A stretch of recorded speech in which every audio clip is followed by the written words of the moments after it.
उन महात्माओं में इतने सामर्थ्य क्यों कर उनके चरणों का आश्रय मात्र ले लोगे तो मन बुद्धि को श्यामा प्यारी कुंज बिहारी में लगा देंगे। नहीं, हमारे गुरुजी कभी प्रवचन नहीं करते महाराज जी, केवल उनके चरण आश्रय से ही सारी बात समझ में आ गई नित्य विहार की। प्रिया प्रीतम कभी बैठाल के ऐसे जैसे हम आपको समझा रहे हैं ऐसे कभी बोलते नहीं, कभी नहीं बोलते। कभी कोई बात भी अगर सेवा में जब थे कोई बात भी तो शब्द दो शब्द ऐसे बस हर समय निरंतर प्रिया प्रीतम में रमण। तो ये कोई खास बात नहीं कि वहां सत्संग नहीं होता तो हम कैसे समझ पाएंगे। नहीं नहीं, कुंज बिहारी श्री हरिदास जपो अपने आप सब समझ में आ जाएगा। केलीमाल जी का पाठ करो और रसिकों का संग करो, चरण रज का सेवन करो। महात्माओं की ये सामर्थ्यशाली महात्मा है, इनके वचनों की तरफ मत देखो, हाँ इनके चरण रज की तरफ देखो। इनकी चरण रज में सामर्थ्य कि श्यामा प्यारी कुंज बिहारी से अनुराग हो जाएगा, प्रवचन की जरूरत ही नहीं। समझ में आ रहा है? हाँ देखो, समझने की जरूरत नहीं, जब प्यार हो गया तो समझा नहीं जाता, और जब समझ होती तो प्यार नहीं होता। जब बुद्धि काम करती तो ये डिपार्टमेंट जो दिल का है ना वो छुपा रहता है, और जब दिल काम करता है तो डिपार्टमेंट बंद हो जाता है। बस दोनों तुम मत चलाओ, इसीलिए तुम परेशान हो रहे हो। तुम्हारे दोनों चल रहे हैं, दोनों मत चलाओ। एक डिपार्टमेंट को गौड़ करो, एक प्रधान करो। जब दिल ने स्वामी हरिदास जी को पसंद कर लिया तो फिर कोई परवाह नहीं, नरक मिले स्वर्ग मिले, क्या बोलूं क्या पढ़ूं क्या समझूं सब छोड़ो। जो श्री हरिदास से आएंगे वही होगा। श्री हरिदास श्री हरिदास श्री हरिदास रटो, हो जाएगा सबका। अब पसंद है ये देखना वो चाहते, सुनना वो चाहते हो, ब्याह उससे करना चाहते, ये सब बातें ठीक नहीं। जिससे ब्याह करे वही घर पसंद होना चाहिए और उसी के सब स्वभाव और आचरण पसंद होने चाहिए। एक का वरण करो, मन वचन कर्म से उसकी मित्रता को स्वीकार करो, बात बन जाएगी। समझ में?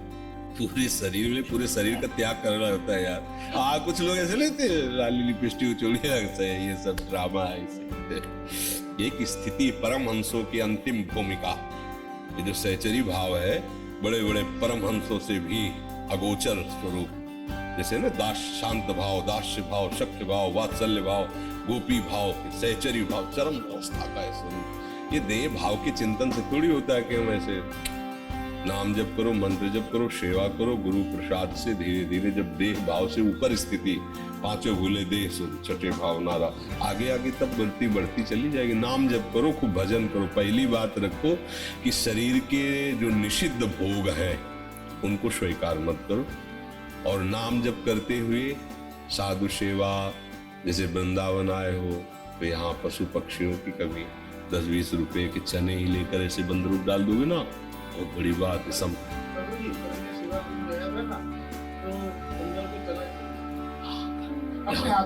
नहीं, हाथों से काट लेंगे, फिर दूर से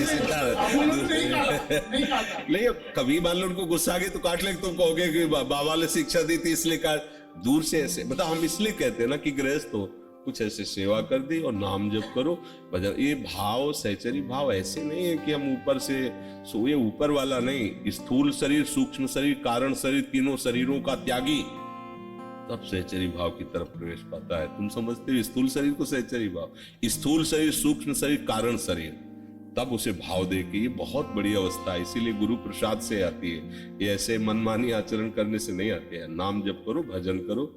और 84 जी या केलीमाल जी, इनके पदों के चिंतन करने का अधिकार अभी नहीं है। अभी तो केवल गान करो, खूब मंत्र जप करो, सेवा करो, कभी कभी भागवत पढ़ा करो, श्रीमद् भागवत, वो आपके अंदर ज्ञान विज्ञान लाए।